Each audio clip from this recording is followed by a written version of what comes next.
Hi everyone, this is Bryan here. This is my 2022 London Marathon race recap video. So overall, it was a great race. 2:39:04 was my finish time, and it was my first London Marathon ever, and it went okay. So I'm going to break down in this video the following topics.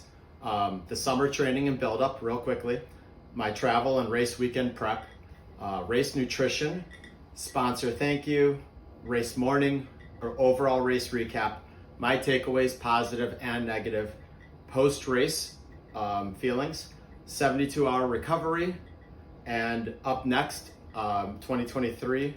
And so I think the first thing I want to say is this is Wednesday, October 5th. So it's been a little over 72 hours since race morning, which was Sunday, October 2nd. And these are the two medals I got. This is the London Marathon medal, a world major, TCS London 2022. And this is the Wanda World Marathon Majors Age Group World Championship medal for competing in the age group race within the marathon. And I'll talk about that in a little bit. So let me start off by explaining my summer training super quickly.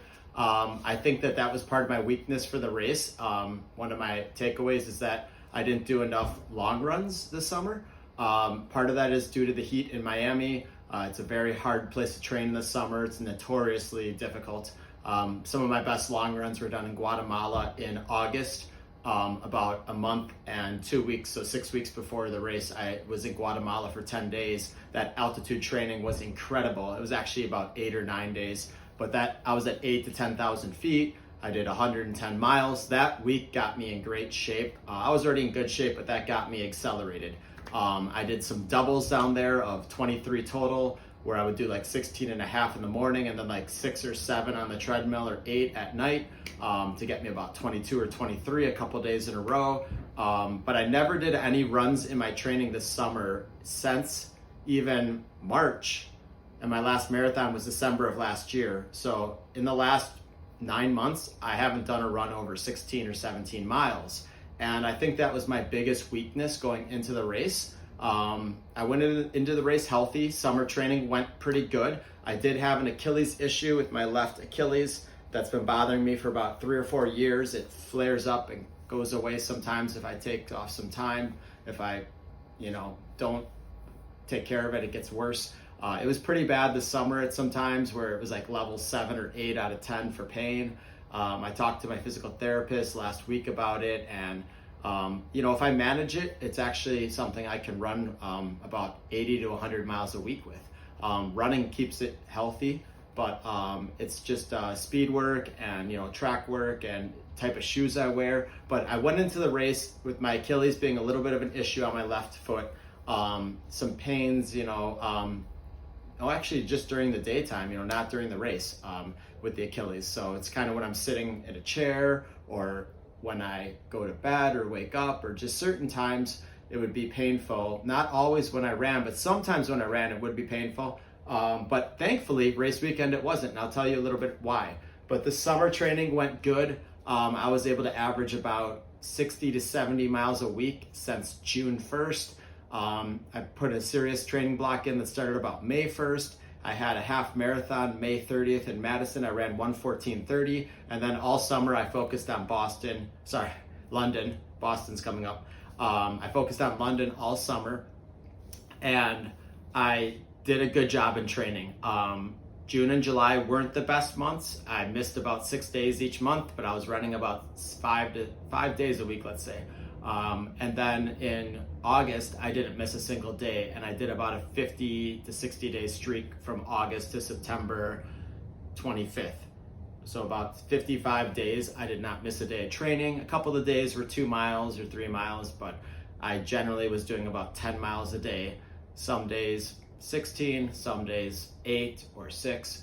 I was varying my training. I think I did a really good job with my workouts. I was doing a weekly track workout with Project 305 on Wednesday night, and then I would do a Monday night workout, generally with iRun, and I would also try to do some hard miles on the weekend for my long run. But I only did one really hard workout that I remember being specifically the best thing to prepare me for London, which was doing 10 miles at race pace about 2 weeks ago with Kobe and Anna Maria. So we did 10 miles at race pace on a Saturday morning at about 5 a.m. and I was able to hold race pace comfortably for 10 miles and actually go faster than race pace. My race pace being 5:42 per mile, my goal for London being a sub 2:30 marathon. All right, so summer training went good. My buildup went good. I could have had a couple more miles overall, I'm running about 2,600 miles a year, 2,700 miles a year, which is about 50 miles a week. So I'm trying to get my mileage up a little bit higher, stay in the 80 to 90 mile per week range. I ran this morning 4 miles, my first run since London. I felt good. My calves were a little tight, but besides that, I'm ready to restart training 72 hours, about 80 hours after the race. So 3 days after the race, and my body has recovered because I left a little bit out there on the course. All right, so let me tell you a little bit about traveling to London and race weekend prep. Traveling to London was not as hard as I thought. It was still a lot of work to get there, It was one flight though, just from Miami to London direct, and it was about 5.5 hours there and about 8 hours or so coming home, 8 to 9 hours coming home because of the time change. We also had a tailwind when I left Miami due to Hurricane Ian, and my heart goes out to all those affected by Hurricane Ian in the state of Florida and everywhere else. I flew through the hurricane to leave Miami.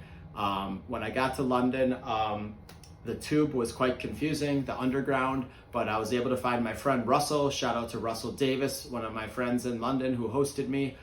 He's a DJ, awesome guy, father. I stayed with him the whole time. Him and his girlfriend, Sarah, were incredible, and they were just so amazing, and that support they gave me meant the world of difference, along with my friends and family. But the tube was very confusing, and Russell lives in Kings Hill, which is East Malling, which is near Tonbridge in southeast of London, 1 hour. So it's southeast of London in the state of Kent, or the district of Kent, and it is basically in an area called Kings Hill or West Malling. It looks like Malling, but it's Malling.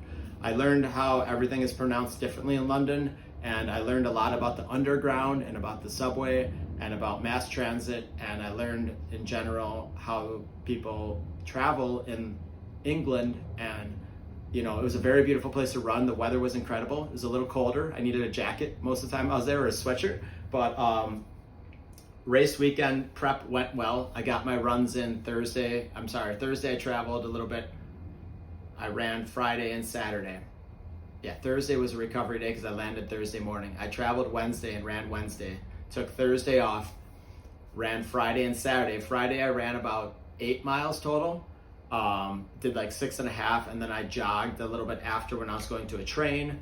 But I didn't push anything too hard on Friday, and then Saturday I did like a 4.5 miler, and I did 6x100 strides super fast at the end. I remember the people were kind of scared. I was going like sub 4 minute pace by this grocery store in a back alley, and I did 6 of them, and there was a lot of people out, and so I did 6x100 after doing like a 4 miler. That's like my traditional day before the race shakeout, just to kind of loosen up the legs. Those 6x100s felt really good, and to test out my shoes, which were the Nike Next Percent version 2.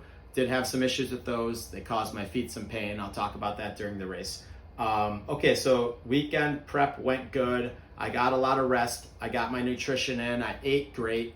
Mentality was great. Everything was great. The weather was pretty good. It was sunny most of the time, except Saturday it rained. And then Sunday they said it was gonna rain, and it didn't rain during the race. So race weekend prep went great. I was able to sleep very well the night before the race and a couple nights leading up to it.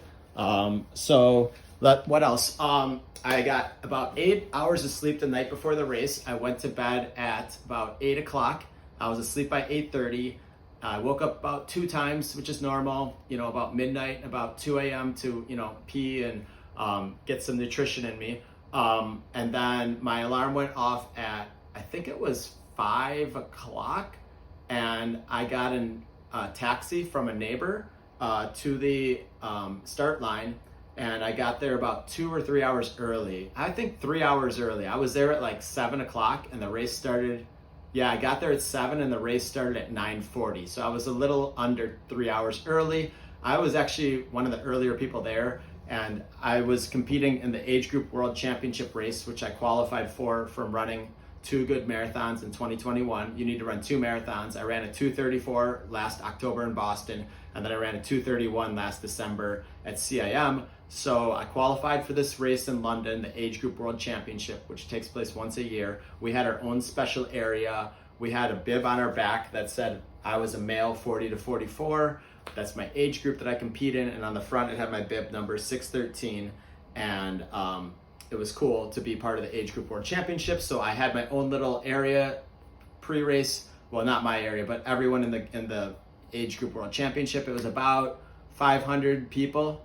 I'd say about 500. They take X amount in each age group from 40 and up for male and female. Not everyone comes, but it's a really cool way. You meet people from all around the world that are, really serious runners. And so before the race, it was cold and cloudy, but not too cold. It was about 50 degrees. 48 to 50 at 6 or 7 in the morning in London, in Greenwich Park. And it was possibly going to rain all morning. They were forecasting about a half an inch of rain, and I had a little bit of anxiety about running the entire race in the rain and being wet before the race and getting cold. I bought a rain jacket the day before, which kept me warm and dry and gave me a sense of security, and my anxiety was gone. So the best thing to do when you have anxiety is to find a solution for what is causing it. And for me, it was that I wanted to be dry before the race and not wet. And it was forecasted to be 100% washout marathon, which was a little bit of a bummer, I thought. But I did stay positive. I knew I was just gonna have to do the best I could do in the rain, and I've run good in the rain before. I ran a 2:32 in Boston in 2016 in the rain. It ended up not raining. The rain stayed to the south of London, and we just got clouds. So the race started out very cloudy and cool, and there was no sun till about mile 20, and then the sun came out for the last 6 miles, and it ended up being a gorgeous day that was about 65 to 70 degrees in London, and the crowd was incredible. I'm gonna tell you about the crowd in a little bit, but let's go back to race nutrition before we get into the race itself. During the race, before the race, I took my Ultimate Shrooms from Live Ultimate that I'm the co-creator of. I took this in a coffee when I woke up. I took some L-theanine for focus. I took some magnesium to relax my legs. I was drinking beet juice all morning. I had a big amount of beet juice before the race that I got at the expo that was concentrated, like 30x beet juice. It was like the equivalent of 20 beets in like a small container. What else? I had like some carbs. I had a Martine drink mix of carbohydrates. I had some Sport and Science, which is another powder. During the race, also before the race, I had Salus, which my friend Glenn is the creator of, and this is an extended electrolyte tablet, which has 5 critical electrolytes: chloride, sodium, phosphorus, potassium, magnesium, and a little bit of zinc for immune strength. So it has the 5 critical electrolytes, which get released over the course of, I think, 3 to 5 hours. I took 3 of them before the race, like in the morning when I woke up. I took 3 the night before, and then I took like 2 right before the race. And I didn't need anything during the race except for some Lucozade, which is what they have on the course, which is their version of Gatorade. So I took Salus before the race, which I've been training with all summer and I adore. During the race, I took 4 Martine gels. I took 2 caffeinated and 2 non-caffeinated, but I actually only took 3. But I took 1 before the race. I took 1 at 10K, 1 at half, and 1 at 20 miles. So actually, I think I took 4 total, and I had 5 on me. I should have taken another one, but I couldn't take it down. But I did get 1 in 10 minutes before the race, a Martine 100 calorie gel. I got 1 at 10 kilometers, about, let's say 7 miles. I took 1, I should take it a little earlier, to be honest. 5 or 6 miles in, you want to take your first gel. And then I took 1 at about mile 14, which is about another 7 miles after the first gel. And then I took 1 around mile 20, which was 6 miles after the third gel. So probably should have taken 1 more in there, worked in 4 gels during the race. Some people take 5 or more gels. Nutrition's very important. This was my race nutrition. Very clean. Martine is very easy to digest and absorb. Very simple. The consistency is very nice. I carried these and had 1 in my pocket. The Salus helped a lot. They had Lucozade on the course and water. That's pretty much my race nutrition. There's not much more to it than that. I felt my nutrition went pretty good.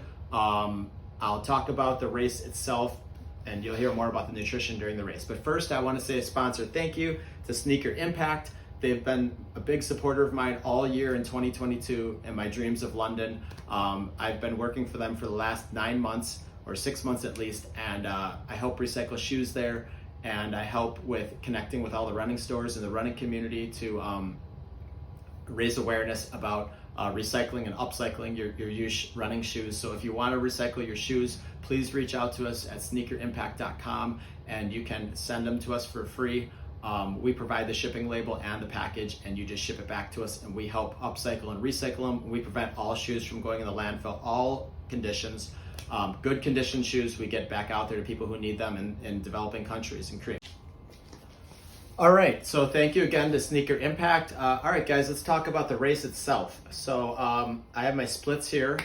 It was an exciting start. I was trying to execute a pretty even race pace strategy of about a 1:14:30 to 1:14:50 in the first half, so just under 1:15. And in the second half, hold on, and more than hold on, finish strong with either a negative split or an even split of 1:15 about, so I would get under 2:30. So that was my goal, to get under 2:30. My last couple of marathons, I've been running 2:31, 2:34, and 2:31. So the 2:39 was a little disappointing because it was my slowest marathon in about the last 5 or 6 years, and maybe my last 10 to 15 marathons have all been 2:36 or 2:34, 2:32, 2:31. So 2:39 is still a great time, 2:39:04. Which is a 5:59 per mile average throughout the entire 26.2 miles. My 2:30 or sub 2:30 is a 5:42 pace. So I started off the first 5 kilometers at a little fast, a 5:32 pace. And instead of hitting 17:42, I hit 17:13. So, and I'll tell you my splits in a second for the race, but I did the first 5K in 17:13, about 30 seconds too fast. It is a fast kind of start to the race. There's some downhills in the first 5K. I was warned that by some of the people there, but overall the course is flat, and I was expecting it to be a fast first half, but I went a little too fast the first 5K. I hit 10K at 34:47, which is a 5:35 pace. So overall, I was still 7 seconds per mile too fast, which is not good because basically I was burning out my legs. I'm supposed to hit about 35:30 at 10K, 35:30, and I hit 34:47, so I was 45 seconds ahead of pace. I hit 10 miles at about 55 minutes or so, 56 minutes at 5:39 average overall. Again, still too fast. I hit the halfway point, slowing down a little at 1:14:30, which is a 5:40 pace, so about 2 seconds to 3 seconds too fast overall for the first half of the marathon. I was about 20 seconds ahead of schedule at the halfway point, but I was starting to slow down already, and I was starting to have stomach problems because I needed to go to the bathroom really badly. And usually this doesn't happen to me in the marathon, but full disclosure, I stopped at mile 15 and went number 2 in the bathroom. I found a porta potty and I went as quick as I could. I lost 1 minute and 7 seconds according to my GPS on mile 15, and did let me tell you what my mile 15 was. I believe it was 6:50 instead of 5:55. 6:56 for mile 15 after having a 5:50 the previous mile of mile 14. So I lost 1 minute and 6 seconds in the bathroom, and then I got back out on the course and I felt better and I started to get back into my rhythm, and I ran 5:55 pace for mile 16. And I was able to, mile 15 to run and get, instead of an 8-minute mile, I got a sub 7-minute mile. But I only had to go to the bathroom that one time, guys, and that was unfortunate, but it happens. And I felt better afterwards, but I did battle off a side stitch almost the entire race, and it was bothering me from about mile 8 to about mile 20. And it was underneath my right ribs. So I feel like it's more of the diaphragm and the interstitial muscles of the rib cage, of the right rib cage. but it went away around mile 20 because I kind of backed off the pace a lot.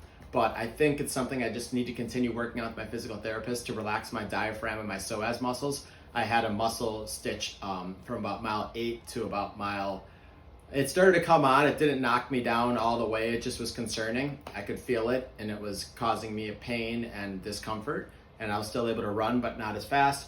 So mile 15, basically from the bathroom all the way until mile 20, I was able to run like a 5:55, and I even had a 5:30 mile at mile 19, but I think the GPS was off there because it says 5:30 according to my GPS. Now mile 20, I had at 6:24, mile 21, 6:19, mile 22, 6:45, which was my slowest mile of the race. Mile 23, 6:34, mile 23, 6:34, mile 24, 6:19, mile 25, 6:34. So I was hanging out in that 6:20 to 6:30 range. And then my final, it says 0.61 miles. It should be 26.2, but I ran 26.61 because there's a little bit of weaving across from water station to water station if you don't hit the tangents perfect. I had my last kilometer of the race at 6:35. So there wasn't a strong finish. I got passed by a lot of people in the last 8 miles of the race. After about mile 18, I started to really suffer, but I was able to hold it together and fight till the end. And that's what some of my friends said. They were really proud of me for fighting all the way to the end and not giving up. I didn't walk more than 30 seconds the entire race. I did have to stop and walk at about mile 20 or 21 for about 10 seconds, 2 to 3 times, 10 seconds only, so I could drink a water more comfortably or a Lucozade, because I wanted to really focus on getting electrolytes in. So I did stop, drink about 2 cups of Lucozade because I think I was a little low on salts, and then I got back going. The crowds were incredible, let me just say that. The best crowds in the world, I want to say, is maybe tied with Boston, but I even said in London that they were stronger than Boston. Boston and New York and Chicago have a great crowd, but wow, London was electric, so loud. There was never a part of the course where there wasn't a lot of people lining it and screaming. There were some points where it was so loud it hurt my ears. So no lack of crowd support. It was an exciting race through some amazing, spectacular parts of London. We got to see Cutty Sark. We did a big circle around that ship, which is in dry dock. We went over the Tower Bridge at the halfway point, which is an incredible, like London Tower when you hear in the tales of back in the day. It's an incredible bridge that goes over the river at mile 13. And then there were some other amazing scenic parts of London that we got to see. And then we finished at Buckingham Palace, which is the Queen's estate. And it was exciting too to finish there. It was a super beautiful finish. So what else? Race recap. That's how it went. I lost 10 minutes in the second half, which is concerning, but it's not the end of the world. But you want to either even split or negative split, and I positive split 10 minutes exactly. So my first half was 1:14:30, and my second half was 1:24:30. So that gave me a 2:39. I ran 10 minutes slower in the second half, and I missed my goal by 10 minutes and my PR by 8 minutes. So that's why it wasn't a perfect race for me. I would give myself a C, maybe a B if it's like I'm being really positive about things, but definitely maybe a B minus, C plus. It was definitely a more average performance for me, but it was still fast. I still ran well in the first half marathon. A 1:14:30 is no slouch. That means I'm in about 1:12, 1:13 half marathon shape right now. I could have run a lot faster in the first half, and I didn't. I did hold back, but I didn't hold back enough is the bottom line. I probably could have done a little bit better job on my nutrition during the race. My takeaways and positives and negatives are that I'm super healthy. I didn't get injured during the race. My shoes were bothering me. My new Nike Next Percent version 2 were causing some pain right here on my foot throughout the race and on both feet. And it was from when I landed, I could feel a pain cutting into my ankle. So I need to look into why that shoe is causing me pain, because it hasn't before, but it was a new shoe that I got. I've worn the shoe before, never had a problem with it ever. Maybe it's the version 2s. Maybe I have to look into that. Was causing me a lot of pain throughout the race. And then, my stitch was causing me some issues, which I need to work on that. And my having to go to the bathroom shouldn't happen, and it rarely happens. It happens like 1 out of every 10 marathons.